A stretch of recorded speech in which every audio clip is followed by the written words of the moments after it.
बिस्मिल्लाहिर्रहमानिर्रहीम second year. आज हम चैप्टर नंबर 16 स्टार्ट करेंगे। टाइम सीरीज़ मोस्ट इंपॉर्टेंट आपका चैप्टर है। इसकी जो थ्योरी है, इसकी डेफिनेशंस आपकी लाजमी पेपर में आती हैं। इसकी आपने डेफिनेशंस वगैरह, इसकी जो थ्योरी है वो आपने बहुत अच्छे से याद करनी है। और इसका जो लॉन्ग क्वेश्चन है वो भी मोस्ट इंपॉर्टेंट है। इसका लाजमी एक लॉन्ग क्वेश्चन आपके पेपर में आता है, ठीक है क्लास।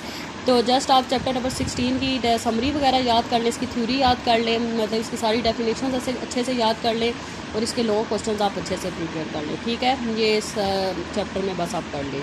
तो सबसे पहले आप टाइम सीरीज़ देख लेते हैं कि टाइम सीरीज़ क्या है। ऐसा डाटा जो अकॉर्डिंग टू टाइम आप कलेक्ट कर रहे होते हैं उसको हम टाइम सीरीज़ कहते हैं, ठीक है। जो ऐसा डाटा जो टाइम पे डिपेंड कर रहा हो और उस डाटा को आप कलेक्ट कर रहे हो तो उसको आप क्या कहते हैं, टाइम सीरीज़ डाटा। जिस तरह the enrolment of student in A college for the number of years, ठीक है। हर साल आपके कॉलेज में आपकी एनरोलमेंट वगैरह हो रही होती है, आपके एडमिशन हो रहे होते हैं कि इस ईयर में इतने एडमिशन हुए, इस ईयर में इतने एडमिशन हुए, क्योंकि ये टाइम आपका ये ईयर्स किस पे, ईयर का क्या मतलब है, टाइम, ठीक है।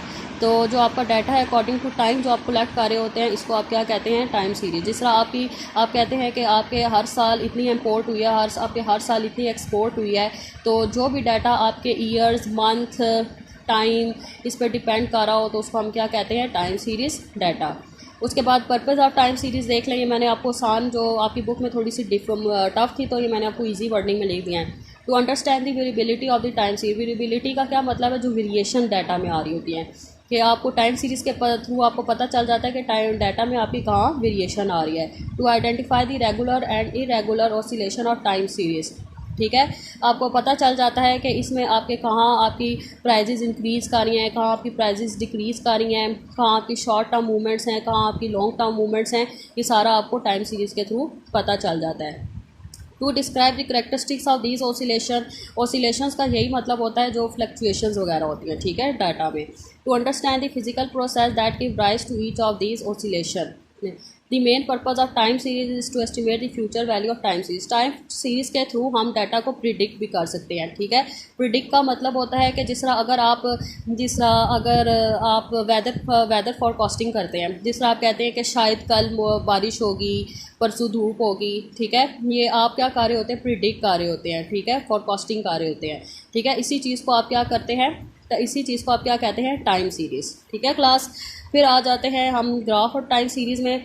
तो जो टाइम सीरीज़ का ग्राफ होता है वो इस तरह होता है। आप एक्स एक्सिस में ईयर्स लेते हैं और वाई एक्सिस में आप डाटा लेते हैं, ठीक है। तो एक्स एक्सिस में आपने ईयर्स लिए, वाई एक्सिस पे सपोज आपने कोई प्राइस ले लिया है, तो अब आपको इस डाटा से पता चल जाता है कि यहाँ पे प्राइस आपकी इंक्रीज़, यहाँ पे आपकी प्राइस इंक्रीज़ हुई, यहाँ पे भी आपकी प्राइस इंक्रीज़ हुई, लेकिन इस पॉइंट पे आके आपकी प्राइस क्या डिक्रीज़ होगी। तो टाइम सीरीज़ डाटा से आपको फ्लक्चुएशंस पता चलते हैं। ये फ्लक्चुएशंस हैं कि काम पे आपकी फ्लक्चुएशन का क्या मतलब होता है, कि जहाँ पे आपका अप एंड डाउन हो रहा हो उसको आप क्या कहते हैं, फ्लक्चुएशन या वेरिएशंस, ठीक है। तो टाइम सीरीज़ के थ्रू आपको डाटा में फ्लक्चुएशन या वेरिएशन का पता चल जाता है कि कहाँ पे आपकी अप एंड डाउन कहाँ पे किस पॉइंट पे आपका हो रहा है।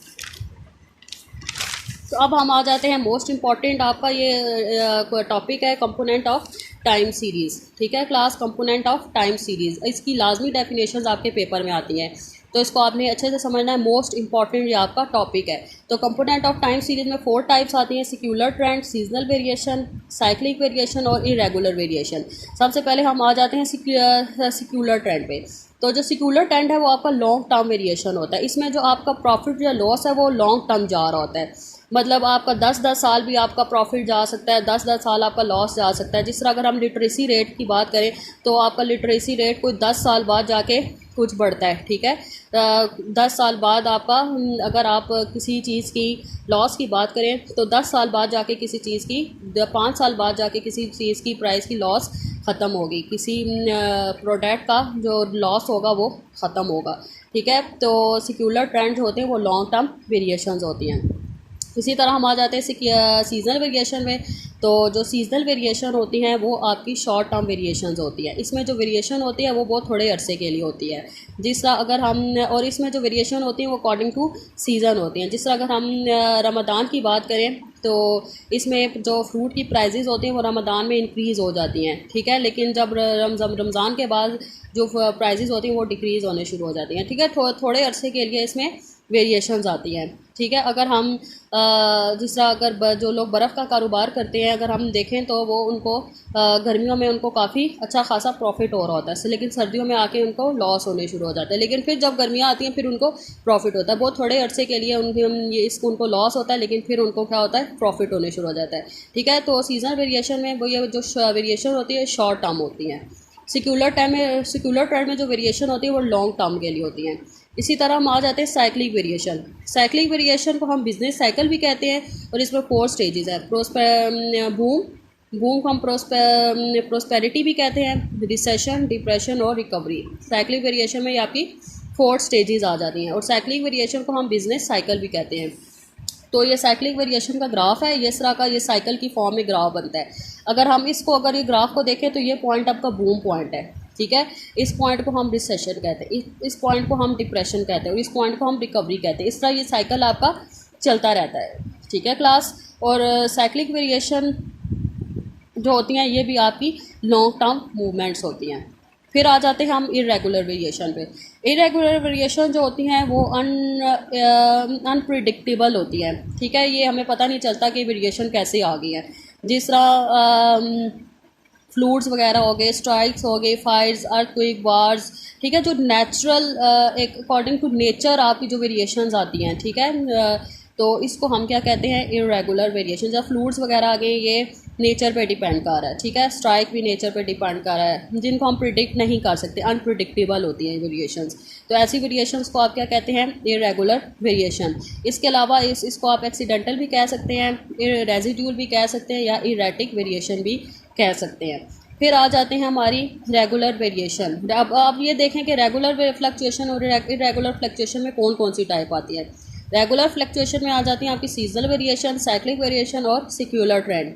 और इरेगुलर फ्लक्चुएशन में आ जाती है आपकी इरेगुलर वेरिएशन। ठीक है। अब आपको पता होना चाहिए रेगुलर फ्लक्चुएशन में ये 3 टाइप्स आती हैं, और इरेगुलर फ्लक्चुएशन में आपकी इरेगुलर वेरिएशन आती है।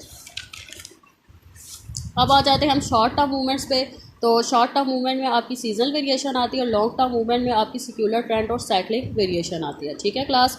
लॉन्ग टर्म मूवमेंट्स क्या होती हैं, जिसमें आपको लॉन्ग टर्म वेरिएशन आपकी रहती हैं। ठीक है। और शॉर्ट टर्म मूवमेंट में आपकी शॉर्ट टर्म वेरिएशन रहती है।